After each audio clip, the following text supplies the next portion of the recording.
And you grew up in France. I grew up in France. What kind of childhood? Like when were you in the rural areas? Were you in the countryside? Were you in I was in a city, and Okay. then I became a Boy Scout, then starting to go, a bit outside, discovering the nature, Okay. climbing cliffs, and Now having fun. climbers are a weird bunch of guys, right? I mean, climbers, Maybe a bit, yeah. I mean, you kind of do your own thing.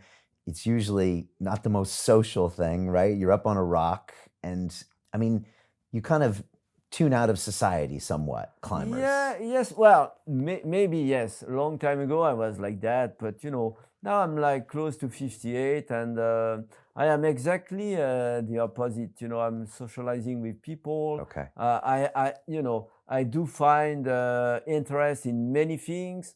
I can be just a guy going on the beach, 6 o'clock in the morning in Bali, just looking at the waves and just being amazed by my surrounding.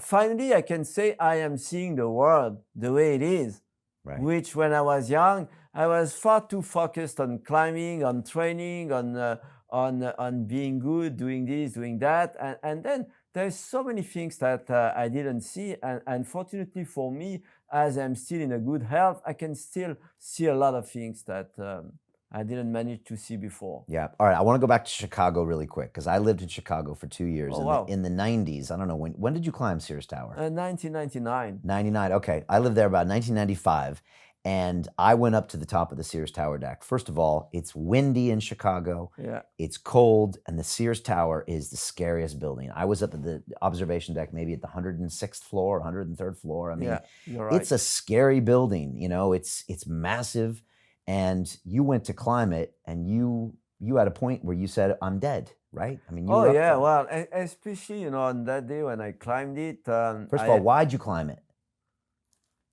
Because it was there and I had to do it. It's like mountains, there is I heard it a long time ago, and because people, they keep on questioning why are you climbing, and just because there is a mountain. Right. And for me, the Sears was like a mountain of glass and steel, and it was so obvious that it was an amazing target. Was it the tallest building in the world at the time? At that time, it It was. Yeah. was, right. Okay.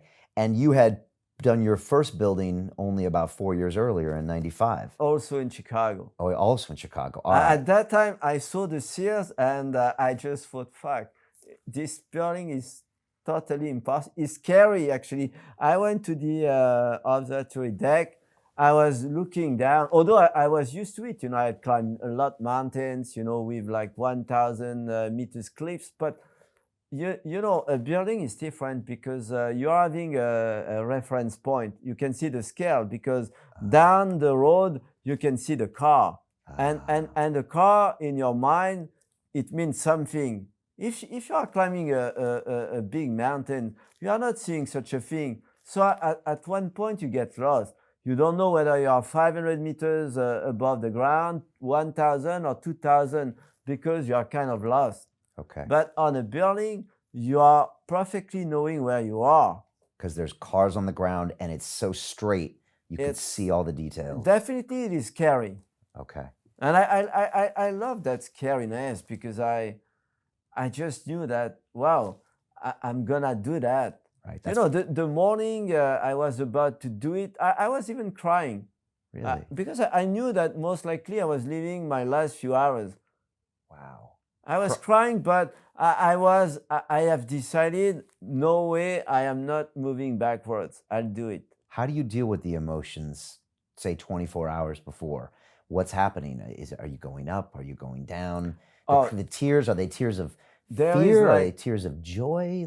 Yeah, actually, it's like waves, meaning there is moment which you are not doubting about yourselves, and there is moments which you are like pretty much down, and then it's kind of difficult. Overall, I have always known that once I am into action, all of that, I put it aside. Okay. I am focused. I am the tiger who is fighting, and I make it. I don't make it. It's not such a big issue, actually. I've been living such an amazing life. I have crossed more than 4 decades free soloing. And I still don't even know why I'm still alive, actually, because I fell a few times.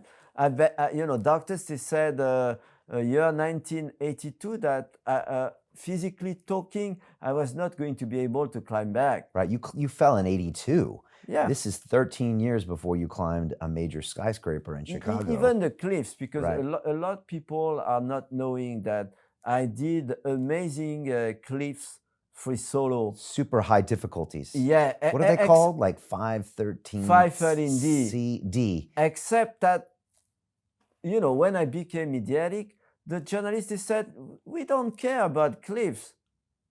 And now that Alex Honnold, who is my friend, he has climbed El Capitan, then it's like, fuck, what I did 30 years ago, it's my fucking legacy. And people, they start talking about, even Alex, he said it, I am having transcript. He did a very nice interview for my next documentary. It's going to be released end of March. And what he said, what this guy did 30 years ago is mind-blowing, because his margin in between what he could do with a rope and what he did without was nearly the same. Okay. He said, look, I climbed a freerider, but my highest level with a safety was 4 or 5 grades above freerider. This guy, he was climbing at his utter limit with and without safety. So he was giving you props by saying you were one of the best original free solo climbers. Yeah, except that the journalists nowadays, they don't give a damn. Because they see the buildings. I got hurt when I read some stuff, because I'm just not only a guy who is climbing fucking buildings. I did climb cliffs for 20 years on a daily basis, free soloing art stuff, 513 A, B, C, and D, which nobody has ever climbed that level of difficulties. And then when suddenly I was like completely ignored, like people writing, oh, he's climbing an easy building, movements are quite repetitive and bullshit, first of all, I climbed some very hard buildings like the Sears, like the Framatome in Paris, La Défense, like the Blue Cross in Philadelphia, like the Petronas in Kuala Lumpur. So not all of the buildings, first of all, they are repetitive. So it's just like people that are writing bullshit. Right. They are totally non-informed, and it is really hurting.